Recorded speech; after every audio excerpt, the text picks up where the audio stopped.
What's good, YouTube? I'm back at it again with another video, and I want to give a special shout out to Melody. She asked me to recommend some inexpensive 35mm cameras, and that's exactly what I'm going to do today. Now, before I get into the cameras and things like that, I first want to say these cameras that I'm about to present to you guys are perfect for beginner film photographers. If you're trying to get into film and you're trying to learn about film, these cameras are for you. I feel like start off simple first before you get into the big thing. Like, I see hella people that want to get into film photography just in there and buying $600, $700, $1,000 cameras and don't really know how to use it. So it's better to start off basic and then to grow your way up. That's what I did. I started point and shoots and then 5mm and got into medium format.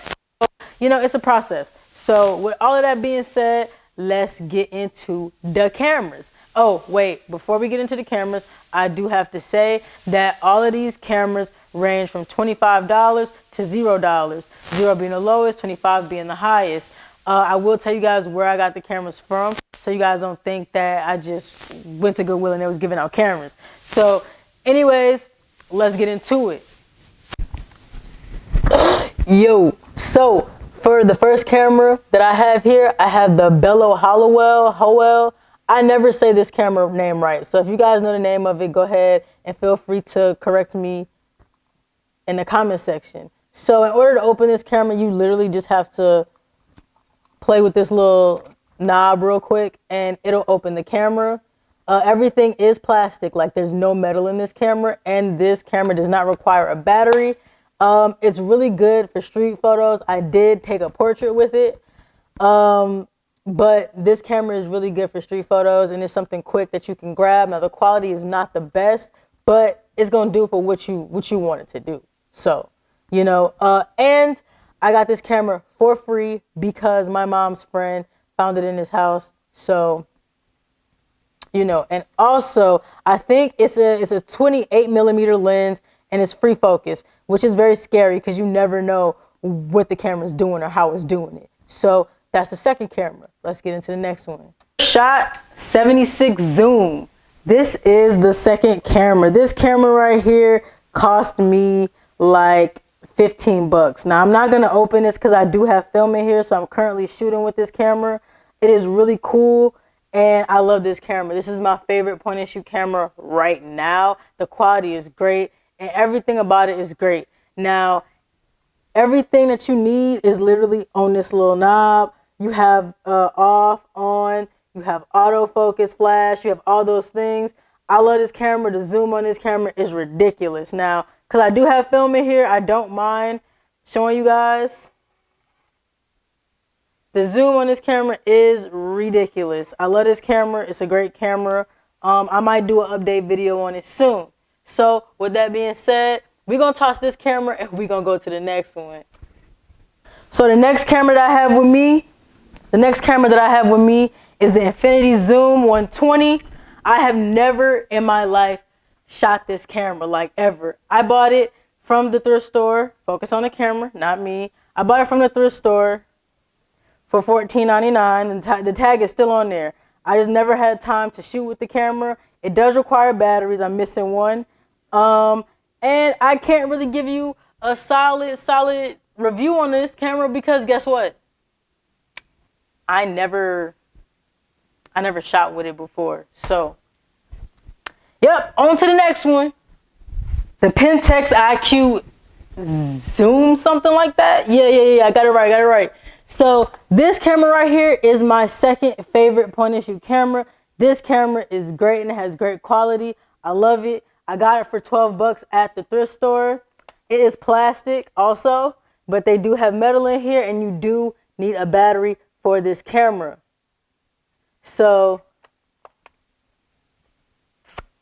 I love it. So if you guys see this camera, pick it up. On to the next. So here we got the Nikon Action Touch. This camera is really amazing. I like this camera too. This is one of my top point and shoot cameras. Oh, I got like 3, huh? So anyways, this one right here is really cool. Let me sit up straight so I don't sound crazy. This camera right here is really cool simply because you can shoot this bad boy underwater. Now, I have never taken this underwater, but this camera is waterproof. You open it by turning a little knob right here to open, and then you just pull the back. And you shut it, and when you shut it, don't forget to lock it so the water don't get in there. But this camera is really good. One thing I love about this camera is to expose the film. All you do is hit this little button right here down, and then the longer you hit it down, the longer you expose the film. And then when you let go, of course, you know, you don't expose it anymore. But this camera is really cool. It's also recommended. On-off button up here, of course. There's really no functions to it for real. You just press the button and that's it. So that's it for this one. And we're going to get to the final one. Like, this is my favorite camera out of all of my 35 millimeters. Like, this is my top camera. Like, I know I talk a lot and say, like, oh, this is my favorite, this is my favorite. But this one is my favorite. So, now this right here is my favorite 35 millimeter. This right here, I got for 25 bucks. Oh, I didn't tell you what I got the last camera for. I got the last camera for $20 from my homie Hannah, and she's not getting it back. She's been asking for it back, but she's not getting it back.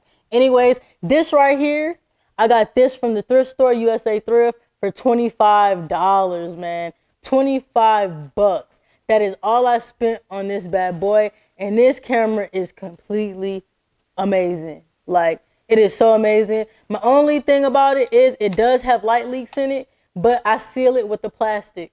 So this is it. These are the greatest cameras that I have ever used. I know that they're not like the cameras that all the other photographers use. You know, they have like the Olympus stylus and things like that. Granted, I went searching and looked for those, and I could not find those at all. So this is what I have. This is what you're most likely going to find in one of your local thrift stores. But there's so many different film cameras out there that there's not just one. So you can't just go looking for one of the ones that I have at your local thrift. Like, you can go on eBay, but eBay gonna shoot up those prices. Like, inflation is crazy right now, guys. So those are my cameras that I got for under 25 bucks. If I did like forget to price one of them, I'm gonna just put it on there. I'm probably gonna put it on there anyway.